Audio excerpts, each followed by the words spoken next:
तो last chapter में आप लोगों ने देखा होगा इनोस्के काफी ज्यादा पंप्ड अप हो जाता है जब डोमो उसकी तारीफ करता है कि उसने इनोस्के जैसा बच्चा पहले कभी नहीं देखा है। मगर फिर हम देखते हैं जब डोमो उसका मास्क चुरा लेता है इनोस्के काफी ज्यादा गुस्सा हो जाता है और वो उसका मास्क डोमा से वापस मांगता है और फिर वो चैप्टर वहीं पर खत्म हो गया था। और वीडियो में आगे बढ़ने से पहले वीडियो को लाइक और चैनल को सब्सक्राइब करना ना भूलना ताकि यूट्यूब बहुत ज्यादा लोगों तक ये वीडियो को शेयर करे और फिर मैं ऐसी बैक टू बैक अगले चैप्टर्स लाता रहूं। तो अब स्टार्ट करते हैं डीमन स्लेयर के चैप्टर 160 को, जिसका टाइटल है ओवरलैपिंग शैडोज रिवाइव्ड मेमोरीज। तो इस चैप्टर की शुरुआत होती है जहाँ पर डोमा इनोस्के से पूछता है क्या हम पहले मिल चुके हैं, और फिर इनोस्के गुस्से में चिल्ला के बोलता है कि मुझे तो याद नहीं कि मैं तेरे से कीड़े से पहले कभी मिला हूँ, और हाँ मेरे मास्क को तेरे गंदे हाथों से छूना मत। और फिर डोमा रिप्लाई करता है नहीं हम पहले मिल चुके हैं और मैं तुझे जानता हूँ। और फिर इनोस्के वापस से चिल्ला के बोलता है ये क्या बकवास कर रहा, मैंने कहा ना हम पहले नहीं मिले हैं। और फिर डोमा बोलता है तुमसे पहले मैं शिनोबू से मिला था और शिनोबू को भी देख कर लग रहा था कि उससे भी पहले मैं मिल चुका हूँ, और अगली बार जब हम मिले तो उससे भी ये चीज मैं पूछना चाहता हूँ। और फिर हम देखते हैं कनाओ इनोस्के को शांत करती है और बोलती है इनोस्के शांत हो जाओ, जैसे फोकट की बातें कर रहा है। और फिर डोमा बोलते हैं क्या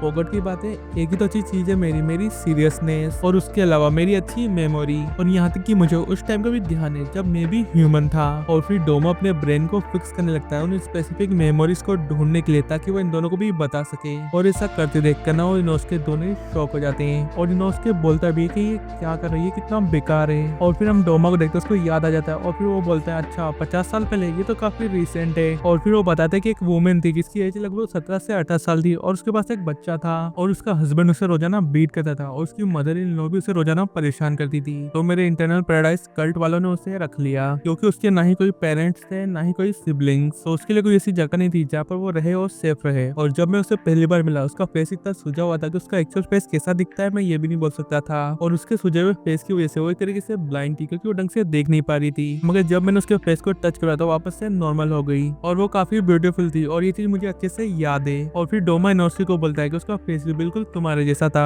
हाँ मगर वो काफी डेलिकेटेड और सॉफ्ट थी। और फिर डोमा वापस से इनोस्के को बोलता है कि वो तुम्हारी मदर थी है ना, इसमें कोई मिस्टेक ही नहीं है। और फिर इनोस्के ये सुनने के बाद बोलता है कि मेरी कोई मदर नहीं है, मुझे बॉस ने बड़ा करा है और जो तुम कह रहे हो उससे मेरा कोई मतलब नहीं है। और फिर डोमा रिप्लाई करता है क्या तुम्हें बॉस ने बर्थ दिया है, नहीं ना क्योंकि तुम ह्यूमन है, तुम्हें ह्यूमन नहीं बर्थ दिया होगा। और फिर हम देखते हैं ये सुन के इनोस्के को काफी गुस्सा आता है और वो डोमा पे अटैक करने के लिए आ जाता है और उससे बोलता है कि अपना मुंह बंद कर पागल साले, वो मेरा मास्क मुझे वापस दे। और यहाँ पर इनोस्के यूज करता है breath of beast six fang, मगर ऐसा गुस्से में अंधा अटैक करते देख कनाओ को चिंता हो रही होती है और फिर वो भी डोमा पे अटैक करने के लिए आगे बढ़ती है। और फिर हम देखते हैं डोमा इनोस्के को बोलता है कि हमारा आमना सामना होना एक तरह से मेडिकली, और फिर वो इनोस्के के चेस्ट पे 2 स्लैश मार देता है बिल्कुल एक्स के मार्क जैसा। और फिर इसके बाद वो तुरंत ही एक और अटैक करता है जिससे वो दोनों डिमन स्लैश को पीछे पुश कर देता है। और फिर हम देखते हैं कनाओ इनोस्के से पूछते हैं क्या तुम ठीक हो और प्लीज शांत हो जाओ। और फिर इसके बाद डोमा बोलता है मुझे तुम्हारी मदर को खाने की कोई इंटेंशन नहीं थी क्योंकि कोई ब्यूटीफुल अगर तुम्हारे साइड में हो तो काफी अच्छा लगता है, तुम्हें पता है। और वैसे तो वो कोई इतना स्मार्ट तो नहीं थी मगर वो काफी प्रिटी थी और गाना भी अच्छा गाती थी और वो हमेशा तुम्हें कैरी कर रखती थी और गाना भी बहुत गाती थी और वो हमेशा पिंकी प्रॉमिस गाती रहती थी और तुम्हें सुनाती रहती थी। और फिर हम देखते हैं डोमा की ये बातें सुन के इनोस्के को अपनी मदर के बारे में याद आ जाता है। और फिर इसके बाद डोमा बोलता है जब भी तुम्हारी मदर पिंकी प्रॉमिस गाना गाती थी उसके लिरिक्स हर बार डिफरेंट होते थे और एक पॉइंट तो ऐसा है कि वो सॉन्ग विलेज का ही सॉन्ग बन गया और ये चीज काफी अच्छा था।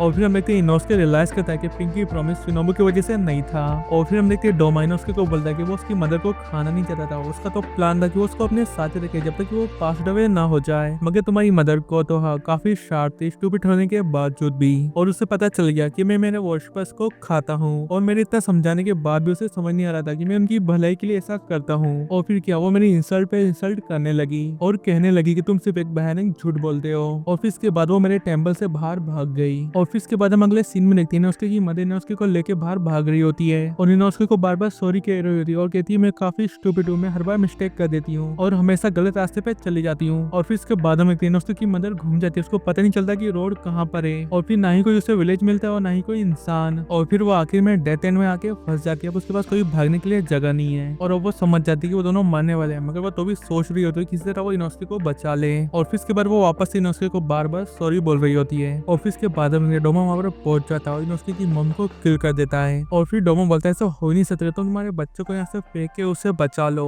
और तुम आखिरकार आखिरी तक स्टूपिड रही। और फिर इसके बाद डोमा इनोस्के के मजे लेते हुए उसको बोलता है कि सोचो तुम मर गए क्योंकि तुम्हारी मदर ने तुम्हें पहाड़ से फेंक दिया, ये कितनी दुख की बात है। और फिर इसके बाद हम वाला से देते हैं जहाँ पर इनोस्के ऊपर से गिर रहा था और पानी के अंदर चला जाता है। और फिर इसके बाद हम इनोस्के को देते हैं, वो कहता है कि इसने मेरी मदर को किल करा है। और फिर इसके बाद डोमो कहता है तो मैंने उसे खा लिया, उसकी हर एक बोन तक को भी, क्योंकि अगर वो घर पे जाती तो उसका हस्बैंड बीट करता उसे, और ये अगर वो खुद से ही अकेले होती तो उन दोनों रोड पे ही मारे जाते क्योंकि वो बेवकूफ है। और फिर इसके बाद डोमो बोलता है सेम ही कोटोआ की किस्मत काफी बेकार है, और क्या उसकी लाइफ में हैप्पी मोमेंट्स भी थे, और यहाँ तक कि उसका एग्जिस्ट करना ही बेकार था। और फिर इसके बाद में कना बोल दिया बस चुप हो जा घटिया इंसान। और फिर इसके बाद में इनोसे को सब कुछ याद आ जाता है, और फिर वो डोमो को कहते हैं कि तुमसे यहाँ पर मिलना सिर्फ मिरेकल ही है, जिस डीमन ने मेरी मदर और मेरे फ्रेंड्स को किल करा वो मेरी आंखों के सामने ही खड़ा हुआ है, और अब मुझे तुम्हें थैंक्स करने दो मुझे ये सब याद दिलाने के लिए, और अब मैं तुम्हारा हेड ही कट नहीं करूंगा, मैं तुम्हें दिखाऊंगा कि ट्रू हेल्प कैसा दिखता है। और फिर इसके बाद ये चैप्टर यहीं पर खत्म हो जाता है। तो वीडियो पसंद है तो वीडियो को लाइक करो, चैनल को सब्सक्राइब कर अगले चैप्टर के लिए, क्योंकि अब जितना ज्यादा लाइक करोगे उतनी जल्दी मैं अगले चैप्टर लाता रहूंगा।